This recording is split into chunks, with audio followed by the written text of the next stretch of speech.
ভাই কিছু বলেন বছরের শুরুতে আম সম্পর্কে। আসসালামু আলাইকুম দর্শক, একটু টক প্রথম দিকে আমরা আসলে এই বছরের শুরুতে ঈদের পরপরই রোজার পরপরই আমরা হলো এই যে আমাদের আসলে খুবই প্রচলিত একটা আম মিশন, যদিও এটা সবাই চুরি পাবে কিন্তু চোর না। আসলে আমরা দেখেন যে মালিক সেও জানে যে আমরা এখান থেকে খাচ্ছি, তাদের ওইখান থেকে আসলে লবণ নিয়ে আসা।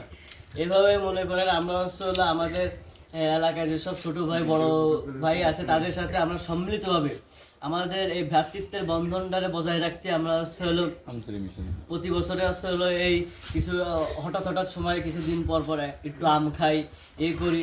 এতে কি আমাদের ছোট ভাই এবং বড় ভাইদের মধ্যে আমাদের হলো